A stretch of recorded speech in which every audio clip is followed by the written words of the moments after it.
하는 본문입니다. 왜냐하면은 8개의 환상이 나오기 때문에 그렇습니다. 우리 그런 것을 묵시문학이라고 이야기하는데, 우리 환상이 스가랴를 통해서 하나님께서 8개의 환상을 주시고 그 환상을 통해서 하시고자 하는 메시지가 무엇인지를 우리가 한번 살펴봐야 됩니다. 그래서 이 소선지서는 혼자서 읽기는 조금 이해하기도 어렵고 쉽지 않은 문체가 많지만은, 여러분들이 오후 예배 시간을 빠지지 않고 잘 나오시면은 이 스가랴서에 대한 전반적인 이해가 여러분들에게 들어갈 것입니다. 제 계획으로는 지금 3개월 정도 스가랴서를 준비하고 있는데, 이 스가랴서를 통해서 우리에게 주시는 회복의 메시지가 무엇인지, 하나님이 우리를 얼마나 사랑하시는지, 그 사랑의 결론으로서 예수 그리스도를 하나님께서 말씀하시고 계시는데, 그 예수 그리스도가 어떻게 등장하는지 우리가 한번 살펴보기를 원합니다. 먼저 유인물을 여러분들에게 다 나누어 드렸는데, 그 유인물을 먼저 보시고, 없으시면은 저 뒤에 다 받았죠? 네. 거기 보면 가운데 유인물을 먼저 보시면 가운데 줄이 2개 있습니다. 아래는 이스라엘 적혀 있고 위에는 메데 바사 이렇게 적혀 있는데, 메데 바사는 여러분 성경에 보면 나오는데, 메데 바사라고 하는 게 뭐냐면은 도시국가 이름입니다. 우리 그리스도 보면은 다 도시국가로 된 그런 나라잖아요. 이 메데 바사도 티그리스 유브라데스 강 유역에, 그러니까 아수르 바벨론 지역에 도시국가 형태로 되어 있다가 바사라고 하는 나라가 통일을 합니다. 그 바사가 우리가 잘 아는 페르시아라고 하는 나라죠. 그래서 메데 바사라고 하는 것은 도시국가 형태로 있다가 바사, 페르시아가 통일을 했다라고 이렇게 이해를 하시면은 성경을 읽으실 때 도움이 될 겁니다. 그래서 아래 이스라엘은 이스라엘의 역사, 그러니까 BC 722년 북이스라엘이 아수르에게 멸망당할 때부터 예수님이 탄생하실 때까지 주요 사건들을 기록해 놓았고, 그 시기에 메데바사 지역, 페르시아 지역에 어떤 일들이 있었는가에 대한 이야기를 적어 놓았습니다. 지도에서 여기 유인물에서 보시다시피 멸망당했으니까 지금 이 스가랴서는 이 멸망당한 이스라엘이 어떻게 회복되었는지를 우리에게 알려주고 있는 그런 대목입니다. 그래서 여러분들 스가랴서를 이해하기 위해서는 항상 스가랴서가 왜 기록되었는가에 대한 그 주변의 상황들에 대한 이해가 필요합니다. 그래서 오늘은 1장 1절 말씀을 가지고 그 스가랴 시대에 어떤 일들이 있었는가를 한번 살펴보고, 또 성경 몇 구절을 찾아보면서 이 본문에 관련된 그런 성경들을 찾아보면서 먼저 우리 스가랴서에 대한 개론적인 부분들을 여러분들에게 말씀드리겠습니다. 우리 1절 말씀부터 먼저 보시죠. 다리오 왕 제2년 8째 달에 여호와의 말씀이 이또의 손자 베레가의 아들 선지자 스가랴에게 일하리라 이르시되 라고 말합니다. 스가랴의 예언이 언제 시작되었느냐? 바사의 다리오 왕, 그러니까 페르시아죠. 페르시아의 다리오 왕이 나라를 다스린 지 2년 8개월 되던 때라고 이렇게 이야기하고 있습니다. 이때는 언제냐면은, 여러분 지도 제가 나눠드린 걸 보시면은 위쪽에 페르시아 쪽을 보시면은 고레스 칙령 보이십니까? 고레스 칙령이 BC 538년에 있었습니다. 고레스 칙령으로 바벨론으로 잡혀갔던 이스라엘 백성들이 예루살렘으로 돌아오게 됩니다. 그러니까 페르시아를 통일한, 그 지역을 통일한 고레스라고 하는 초대 왕이 그 나라에 잡혀 있었던, 바벨론에 의해서 잡혀 있던 모든 나라 사람들을 다 본국으로 돌아보냅니다. 다 돌아가라 라고 말한 것이 고레스 칙령입니다. 그게 538년에 있었고, 그래서 538년부터 2년 동안 성전을 짓습니다. 성전을 짓는데 그 사이에 사마리아인들이 방해가 있어요. 그래서 그 밑에 이스라엘 보면 BC 536년 성전 작업 중단 나와 있죠. 그러니까 거기 중단이 됩니다. 사마리아인들의 방해로 중단이 되었다가 BC 520년에 학개와 스가랴의 예언, 그 성전 건축 재개 보이시죠? 그때까지 16년 동안 성전이 재건하는 것이 중단이 되어버립니다. 그 시기에 있었던 일입니다. 그러니까 이 시기에 어떤 일들이 있었는가? 하나님께서 왜 성전을 짓는 것을 너네들이 포기했느냐? 그 포기하면 안 된다라고 하는 강력한 메시지가 일어나겠죠. 그래서 그 16년 동안 성전 재건이 중단되었다. 이렇게 여러분들 이해를 하시면 좋겠죠. 그래서 성전 재건이 중단된 지 16년 동안에 있었다. 이 16년 정도 이렇게 기간이 있었다라고 생각을 하면 좋습니다. 이스라엘 보면은 BC 722년에 아수르에 의해서 북이스라엘이 멸망되지 않습니까? 또 586년에 바벨론에 의해서 남유다가 멸망이 됩니다. 그렇게 됐는데 북이스라엘은 이때 멸망이 되고 아예 이제 역사 속에서 완전히 사라집니다. 사라지고 바벨론에 의해서 멸망된 남유다는 그래도 조금의 그루터기가 남아 있어요. 그루터기가 남아 있어서 이 남아 있는 자들을 통해서 하나님께서 어떻게 역사를 이끌어 가시는지를 우리가 살펴보아야 됩니다.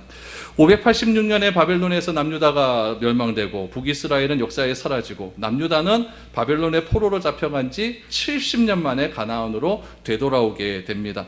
여기서 여러분 70년이라고 하는 기준을 잘 살펴봐야 돼요. 586년에 바벨론에 의해서 남유다가 멸망됐지 않습니까? 요거는 3차 포로 때문에 3차 포로. 그러니까 남유다가 바벨론으로 몇 번에 걸쳐서 잡혀가냐면 3번에 걸쳐서 잡혀가거든요. 첫 번째 잡혀가고, 두 번째 잡혀가고, 세 번째 잡혀간 게 586년입니다. 근데 남유다가 잡혀간 다음에 70년 만에 회복이 된다라고 말하지 않습니까? 그러면은 586년부터 고레스 칙령 538년 하면 70년이 안 나와요. 그럼 언제를 기준으로 하느냐? 첫 번째 사로잡혔을 때를 기준으로 하는 거예요. 그때가 언제냐면은 608년입니다. 그러니까 608년을 기준으로 해서 538년 하면 딱 몇 년입니까? 70년이 되잖아요. 그렇죠? 그 70년이 예레미야의 예언대로 그대로 회복이 되었다. 이렇게 보시면 됩니다. 그래서 이 말씀이 성경에 나와요. 어디 나오냐면은 역대하 36장 22절 23절 보시기 바랍니다. 성경 잘 보십시오. 바사왕 고레스왕 원년에, 그렇죠? 페르시아왕 고레스왕 원년에 여호와께서 예레미야의 입으로 하신 말씀을 이루시려고 여호와께서 바사의 고레스 왕의 마음을 감동시키심에 그가 온 나라에 공포도 하고 조서도 내려 이르시되 바사 왕 고레스가 이같이 말하노니 하늘의 신 여호와께서 세상 만국을 내게 주셨고 나에게 명령하여 유다 예루살렘에 성전을 건축하라 하셨나니 너희 중에 그의 백성된 자는 다 올라갈지어다. 너희 하나님 여호와께서 함께 하시기를 원하노라 하였더라 라고 말을 합니다. 그러니까 바사왕 고레스가 이제 그 지역에 있는 도시 국가들을 다 통일을 시킨 거예요. 그래서 페르시아라고 하는 나라를 만들었고, 페르시아라는 나라를 만들면서 선포를 하나 합니다. 그게 무엇이냐면은 자기 가운데 포로로 되어 있던 백성들은 다 고국으로 돌아가라. 고국으로 돌아가면서 두 가지의 혜택을 주었어요. 첫 번째 혜택은 무엇이냐면은 포로로 잡혀온 모든 사람들이 자기 고국으로 돌아갈 수 있는 혜택을 준 거예요. 그러면 이스라엘로 간정을 시키면은 유다 사람들은 어디로 돌아가게 됩니까? 가나안 땅으로 돌아가게 된 거죠. 첫 번째 혜택은 그거예요. 두 번째 혜택은 뭐냐면은 바벨론은 종교의 자유를 안 줬어요. 그래서 바벨론에 잡혔던 이야기가 다니엘과 세 친구들 보시면은 계속해서 우상 숭배를 하러 강요하지 않습니까? 근데 페르시아의 고레스 왕은 공주의 자유를 주었어요. 그래서 아까 역대기에서도 우리 32장에도 말씀을 보니까 뭐라고 나오냐면은 너희는 다 돌아가서 여호와의 성전을 건축하라. 그러니까 각 민족이 믿고 있었던 신의 신전을 건축할 수 있도록 재정을 지원해 줍니다. 그러니까 이스라엘 백성들이 두 번째 성전을 지을 수 있었던 이유는 무엇이냐면은 돈이 어디 있습니까? 포로로 잡혀온 사람들이 그 돈을 누구로부터 받았냐면은 페르시아의 고레스 왕의 국세를 보조받아서 성전을 짓게 되었다라는 이야기죠. 그래서 고레스 왕의 칙령을 통해서 고향으로 돌아올 수 있는 길이 열리게 된 거고, 그리고 또 하나는 신전을 지을 수 있는 길이 열리게 된 거예요. 그런데 중요한 게 뭐냐면 예레미야서에 보면 뭐가 나오냐면은 바벨론에 사로잡혀 갔어요. 사로잡혀 갔으면은 얼마나 고향으로 가고 싶겠습니까? 그런 마음이 너무나 크다 보니까 바벨론에서 자기의 일을 안 하는 사람들이 너무나 많아요. 조금 있으면 우리는 고향으로 돌아갈 거다. 그래서 하나님께서 예레미야에게 뭐라고 그렇게 하지 말아라. 바벨론 땅에서 결혼도 하고 농사도 짓고 자식도 낳고 잘 살아라 라고 해서 거기에 정착된 사람들이 있었습니다. 그런 사람들은 다시 고국으로 돌아올 수 있는 마음이 있을까요? 없을까요? 그런 사람은 없어요. 그래서 바벨론 땅에 있었던 사람들이 있었다는 이야기죠. 그때 이야기가 에스더입니다. 에스더의 왕비가 들어가죠. 에스더고 돌아온 사람들의 이야기가 오늘 스가랴서 말씀이에요. 돌아와서 어떤 일들이 있었는가를 한번 살펴보게 된다는 것이죠. 그래서 자기 민족이 믿고 있었던 신전의 신전을 건축한다는 것, 요즘 말로 거의 성경대로 얘기하면은 성전을 건축한다는 것, 얼마나 감격스러웠겠습니까? 그래서 유대인들은 국비로서, 페르시아의 국비로서 성전을 건축할 수 있도록 그렇게 해 주었습니다. 시편에 보면은 바벨론에서 이제 이스라엘로 돌아가는 길에 얘네들이 노래를 불렀던 노래의 내용들이 나옵니다. 그 노래의 내용들이 어떠했는지를 한번 살펴보도록 하죠. 얼마나 기뻤을까? 126편에 보면은 바벨론에서 유대로 돌아왔었을 때 그 노래입니다. 한번 보시기 바랍니다. 한번 생각을 해보세요. 여호와께서 시온의 포로를 돌려보내실 때 우리는 꿈꾸는 것 같았도다. 그때에 우리 입에는 웃음이 가득하고 우리 혀에는 찬양이 찼었도다. 그때의 문나라 가운데서 말하기를 여호와께서 그들을 위하여 큰 일을 행하셨다 하였도다. 여호와께서 우리를 위하여 큰 일을 행하셨으니 우리는 기쁘도다. 여호와여 우리의 포로를 남방 시내들 같이 돌려보내소서. 남방 시내 기억하십시오. 눈물을 흘리며 씨를 뿌리는 자는 기쁨으로 거두리로다. 울며 씨를 뿌리러 나가는 자는 반드시 기쁨으로 그 곡식단을 가지고 돌아오리로다 라는 시를 지었습니다. 이해가 되시죠? 고레스 칙령에 의해서 고향으로 돌아오는 길에 이런 노래를 부르면서 꿈꾸는 것 같았도다. 우리 입은 입술이 웃음이 가득하고 우리의 혀는 천장에 가득해서 하나님을 찬양하는 그런 찬양의 능력들이 나타난다라고 하면서 남방에 돌아가서 했어요. 남방은 어디냐면 이스라엘의 최남단인데 이삭이 블레셋 땅에서 돌아와서 100배의 결실을 맺었던 그곳 있죠. 그곳이 남방이에요. 그래서 그 남방에서 자기들은 열심히 곡식을 심어서 자기들은 기쁨으로 단을 거둘 것이다 라고 그렇게 이야기를 하는 겁니다. 여러분 오늘 낮에 했던 말씀하고 좀 연관시켜서 한번 생각해 보세요. 세 개의 절기를 어디에서 주셨다고 했었죠? 어디에서 지키라고 말씀하셨다고 했죠? 광야에서. 그렇죠? 아직까지 가나안 땅 들어가기 전에 광야에서 너희들은 이제 가나안 땅 들어가서 곡식을 많이 풍성하게 얻을 것이다. 그것을 기대하는 마음으로 들어가는 거예요. 똑같다는 얘기죠. 돌아오는 길이에요. 돌아오는 길에 남방에서 농사 지을 것을 기대하는 거예요. 그럼 어떻게 농사를 지어야 되느냐? 울며 씨를 뿌리면서 짓는 거예요. 울며 씨를 뿌리는 자는 기쁨으로 우리는 단을 거둘 것이다. 그러니까 얘네들의 이 포로에서 이제 이스라엘로 돌아가는 사람들의 마음 가운데는 이제 우리는 이 땅에 가서 잘 먹고 잘 살아야 된다. 진짜 풍성한 삶을 살아야 된다. 그렇게 기대를 하면서 믿음을 지켜가면서 이제 포로에서 거리가 한 1800km 정도 돼요. 그러니까 얼마나 긴 거리입니까? 그것을 걸어가면서 춤추면서 찬양하면서 그렇게 갔다는 이야기예요. 그럼 가나안 땅에 들어와서 이스라엘 백성들이 제일 먼저 한 일은 무엇이었는가? 바로 성전을 건축하는 일이었어요. 성전은 여러분 이스라엘 백성들에게서 생명과도 같은 것이었어요. 성전에서 하나님께 예배를 드림으로 하나님과의 관계를 회복하는 것은 이스라엘 백성들에게서 너무나 귀중한 일이었거든요. 그래서 하나님께 예배드림으로 하나님의 관계를 맺는 것은 자기가 의로워질 수 있는 것은 하나님과의 정체성, 하나님과의 관계를 통해 우리는 하나님으로부터 선민으로 인정을 받았다. 그것을 인정받는 길이었기 때문에 성전은 굉장히 중요한 그런 곳이었죠. 그래서 성전을 지으려고 마음을 먹습니다. 성전이 들어갔어요. 성전을 지으려고 들어갔는데 그때 갑자기 이스라엘 중앙에 살고 있었던 사마리아 사람들이 있어요. 사마리아 사람들은 어떻게 등장을 하게 되었냐면은 아까 BC 722년에 아수르에 의해서 북이스라엘이 멸망당했다 그랬잖아요. 아수르로 북이스라엘 사람들이 다 포로로 잡혀갑니다. 포로로 잡혀가는 가운데 이 아수르 사람들은 어떤 정책을 썼냐면은 아수르 사람들을 다시 이스라엘로 돌려보내요. 돌려보내갖고 그 이스라엘 중부지방에서 섞여 살도록 한 거예요. 그러다 보니까 아수르 사람하고 이스라엘 사람들하고 결혼하는 사람들이 생기게 되잖아요. 그러다 보니까 사마리아 사람들은 당연히 혼혈 민족이 많아지게 되는 거예요. 그래서 BC 722년 이후로부터 이스라엘 사람들은 이 사마리아 사람들이 정체성의 혼란이 왔다라고 생각해서 굉장히 그들을 업신여기고 비난하고 그 사마리아 지역을 가지 않으려고 했던 배경이 거기서부터 출발을 하는 거죠.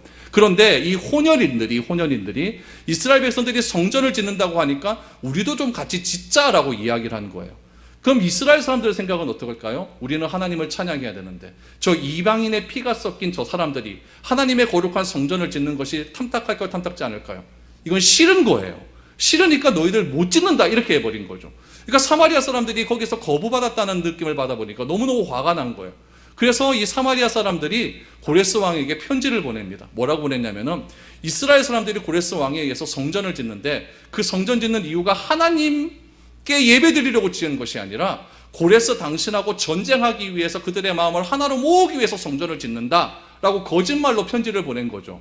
그러니까 고레스 왕이 그 편지를 딱 받고 기분이 좋을까요, 안 좋을까요? 이것이 은혜를 이렇게 해버렸고 성전 짓는 일을 금지를 시켜버린 겁니다.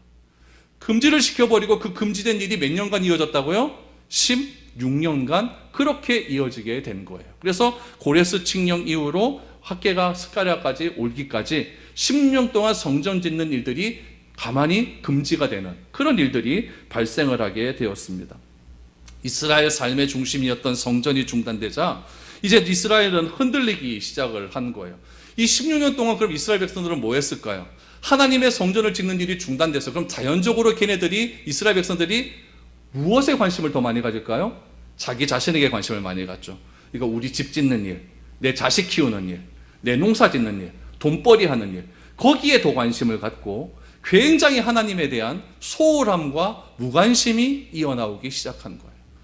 코로나 이후 우리나라의 상황과 너무나 유사하지 않습니까? 자기중심적인 생각들, 나만을 위하는 생각들, 교회에 대한 무관심, 하나님에 대한 무관심이 너무너무 많아버리니까 하나님이 선지자를 한 분 보냅니다. 그분이 누구냐면은 학개 선지자입니다. 학개 선지자를 먼저 보내셔서 너희들이 성전 짓는 일을 중단하면 안 된다라고 하면서 강하게 학개 선지자를 통하여서 책망을 하기 시작을 합니다. 우리 학개서 1장 1절 말씀을 한번 보시죠. 다리오 왕 제2년 여섯째 달 곧 그 달 초하루에 여호와의 말씀이 선지자 학개로 말미암아 스알디엘의 아들 유다 총독 스룹바벨과 여호사닥의 아들 대제사장 여호수아에게 임하니라 이르시되, 잘 보실 거는 뭐냐면은 다리오 왕 제2년 여섯째 달 그 달 초하루 그랬으니까 다리오 왕이 왕으로 등극한 지 2년 8월 1일이란 얘기예요. 8월 1일 날 지금 여섯째 달이니까 6월 1일이죠. 6월 1일 날 지금 하나님께서 학개 선지자에게 임했어요. 임하고 여러분 스가랴 우리 1장 1절을 보니까 스가랴서에는 언제 임했느냐? 8월 달에 임하거든요. 딱 2달 차이로 지금 하나님께서 먼저 학개를 먼저 말씀하시고 스가랴는 2달 뒤에 말씀하신다는 거예요. 그럼 학개서에게 학개 선지자에게 중점적으로 말씀하시는 건 뭐냐면은 너희들이 성전을 중단하면 안 된다. 성전 짓는 걸 중단하면 안 된다. 지속적으로 성전 짓는 일에 대한 푸시를 막 합니다. 그러니까 이스라엘 사람들이 자기중심적으로 살았다가 하나님에 대한 무관심으로 16년간 살았다가 학개 선지자가 이렇게 말을 해보니까 정신이 번쩍 드는 거죠. 아, 성전 지어야겠다. 그 다음에 2개월 후에 스가랴 선지자에게 또 말합니다. 뭘 말하느냐 이번에는 성전을 짓기 시작했으니까 그럼 성전의 의미는 무엇인가? 의미에 대해서 얘기해야 될 거 아닙니까? 그래서 스가랴서를 통해서는 하나님께서 성전의 의미가 무엇인가? 그 눈에 보이는 성전이 있는데 그 눈에 보이는 성전을 통해서 하나님께서 진짜 말하고 싶어하는 성전의 의미는 무엇인가? 훗날 신약에 눈에 보이지 않는 참된 성전, 누구? 예수 그리스도가 임하게 될 것이다. 그것을 보여주기 위해서 스가랴 선지자를 하나님께서 보내주신 겁니다. 그러니까 굉장히 짧은 시간 가운데 학개 선지자는 굉장히 나이가 많은 선지자고 스가랴 선지자는 젊은 선지자거든요. 2달 차이로 이렇게 성전 건축에 대해서 성전에 대한 의미에 대해서 그렇게 하나님께서 선지자를 보내어서 이스라엘 백성들을 각성하기 시작을 합니다. 그런데 여러분 2달 만에 이렇게 또다시 하나님께서 스가랴 선지자를 보내는 이유는 거기에 큰 문제가 있기 때문에 그래요. 그럼 남유다의 완전한 멸망이 여기 보니까 BC 586년이라고 이렇게 나와 있잖아요. 이것이 세 번째 포로로 잡혀간 때입니다. 세 번째 포로로 잡혀간 때. 그리고 고레스 칙령은 언제 발생되었냐면 538년에 발생되었어요. 그러면은 요 차이가 뭐래요? 3차로 포로 잡혀간 차이하고 고레스 칙령하고 몇 년 차이가 나냐면 46년 차이가 나요. 이해되시죠? 그러니까 3차하고 고레스 칙령 사이에는 46년 차이가 있다는 이야기예요.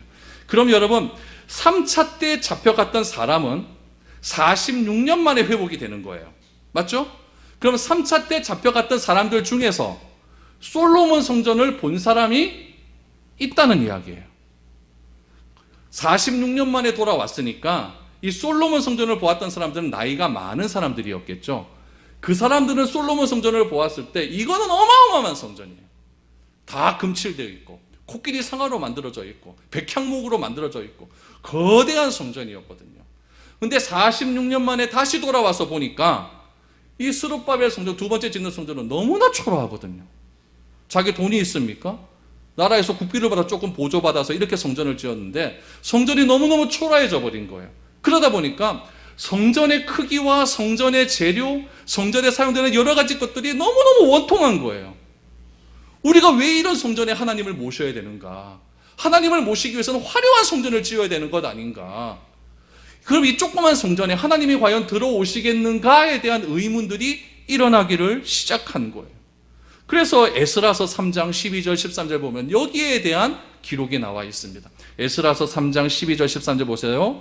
제사장들과 레위 사람들과 나이 많은 족장들은 첫 성전을 보았으므로 이에 이 성전의 기초가 놓임을 보고 대성통곡하였으나 여러 사람들은 기쁨으로 크게 함성을 지르니 백성이 크게 외치는 소리가 멀리 들리므로 즐거이 부르는 소리와 통곡하는 소리를 백성들이 분간하지 못하였더라. 통곡하기 시작하는 거예요. 하나님을 어떻게 이런 곳에 이렇게 하기 시작을 한 것이죠. 지금 46년 만에 솔로몬 성전을 보았고 다시 회복된 그 사람들은 바벨론에서 무엇을 보았냐? 화려한 도시를 본 거예요. 바벨론은 엄청나게 큰 도시였거든요. 엄청나게 큰 건물들이 막 서 있었거든요. 바벨론은 어떤 신을 섬기고 있었냐면 바룩 신을 섬기고 있었어요. 바룩 신은 굉장히 큰 신상이 있습니다. 지금 바벨론이 요즘으로 가면 이란 지역이거든요. 이란은 지금 못 들어가잖아요. 한번 가봤으면 좋겠는데, 이 바룩 신전을 가면 어마어마하게 큽니다. 굉장히 크고 화려하고 높이가 상상도 못할 정도로 높은 그런 신전이, 그런 신전 보다가 초라한 여호와의 성전을 보니 이건 기가 막힌 거죠. 상대적인 박탈감이 막 느끼기 시작한 거죠. 여러분도 그렇지 않습니까?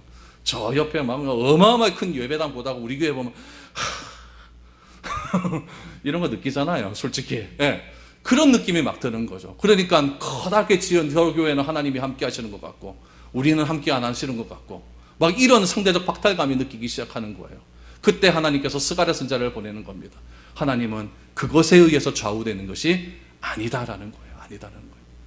하나님이 너희에게 성전을 준 이유는 크게 짓고 화려하게 지어서 너희에게 성전을 준 것이 아니라 성전의 참된 의미, 하나님과 나와의 이스라엘 백성과의 관계 회복, 이것이 중요한 것이지 화려한 것이 중요한 것이 아니다라는 것을 지속적으로 강조하기 시작을 하는 것입니다. 여러분, 하나님은 정말 모든 것을 다 아시는 것 같아요. 이스라엘 백성들의 이런 불안한 마음도 알고 있었어요. 이런 성전에 하나님이 오실까? 이런 불안한 마음 알고 있었어요. 그토록 사모하고 사모했던 고향으로 다시 돌아왔잖아요. 얼마나 기뻤을까요? 그러면 그들의 기대 속에는 어떤 마음이 있느냐? 잘 될 것이라고 하는 기대도 있어요. 우리도 교회 처음 시작했을 때 잘 될 것이라고 하는 기대감이 얼마나 컸을까요? 근데 잘 안 돼요. 힘들어요. 어려워요. 그런 낭망함들이 우리 가운데 다 있다는 이야기예요. 그들은 바벨론 강가에 앉아서 하나님께 예배드렸던 그 시온에서 예배드렸던 그때를 사모하면서 날마다 울었어요. 그때 하나님께 예배드렸던 데가 얼마나 좋았던가. 이스라엘이 남유다가 망했을 당시에는 완전히 우상을 숭배하는데 절정에 다다랐거든요. 그러니까 하나님께서 너무너무 화가 나니까 그러면은 너네들 우상 숭배하는 본거지로 들어가 버려라. 그래서 바벨론으로 들어보낸 거예요. 그래서 바벨론 들어가서 우상 숭배 해봤더니 좋습니까? 안 좋습니까? 처음엔 좀 괜찮은 것들이 안 좋아요. 그래서 얘네들이 늘 언제나 바벨론 강가, 유브라데스 티브라 강가겠죠? 거기에 앉아서 어떻게 하냐면 시온을 생각하면서 울었어요. 우리 시편 137편 1절 말씀을 보십시오. 우리가 바벨론의 여러 강변 거기에 앉아서 시온을 기억하며 울었도다. 이런 시를 지으면서 회개의 기도를 드리기 시작한 거예요. 그때 예배 드렸던 데가 너무너무 좋았지. 하나님께 예배 드렸을 때가 얼마나 좋았노. 시온은 예루살렘을 가르치지 않습니까? 예루살렘 성으로 올라가면서 하나님 성전으로 올라가면서 하나님께 예배 드렸던 데가 너무너무 좋았다 라고 하면서 그렇게 하나님께 기도하며 찬양했던 이스라엘 백성들이 고향으로 돌아오게 되었고 하나님께 예배드림에 감사해서 너무나 성전을 지었습니다. 그런데 성전은 너무나 초라하고 비참하고 그러다 보니까 너무나 그들 가운데 실망감이 가득해 된 거예요. 거기다가 사마리아인들의 방해로 성전 짓는데 어려움을 당하게 되었죠. 고레스가 너희들 이제 성전 짓지 말아라 이렇게 버렸으니까 이스라엘 백성들 마음에 이건 하나님의 뜻이 아닌가 보다 이렇게 생각하면서 몇 년? 16년을 그렇게 보냈던 것입니다. 그래서 하나님께서는 이래서는 안 된다. 나의 민족이 이래서는 안 된다. 그래서 성전 재건의 필요성 학개 선지자, 성전의 의미 스가랴 선지자 이렇게 이해하시면 딱 됩니다. 그래서 하나님께서 학개 스가랴를 보내어서 진짜 성전을 우리에게 보여주시고 있는 겁니다. 성전의 의미를 설명하면서 하나님께서는 장차 오실 메시아를 말씀하십니다. 그리고 그들이 짓고 있는 눈에 보이는 성전이 눈에 보이지 않는 예수님을 상징하고 있다. 또 그분을 통해서 완전한 이스라엘이 회복될 것이라는 것을 8개의 환상을 통해서 그렇게 보여주시고 있는 것입니다. 그리고 하나님께서는 이 8개의 환상을 통해서 하나님은 아직까지도 너희들이 16년 동안 나에 대해서 무관심하고 나에 대해서 어려웠고 너무나 많은 오해를 가지고 있었지만 그럼에도 불구하고 나는 너희들을 사랑한다. 이 사랑의 메시지가 스가랴서에 그대로 흘러나오고 있는 것입니다. 여러분, 이 말씀이 당신 절망에 빠졌던 이스라엘 백성들에게 얼마나 큰 위로가 되었을까요? 얼마나 큰 은혜가 되었을까요? 이것이 스가랴서의 배경입니다. 우리도 마찬가지일 것 같습니다.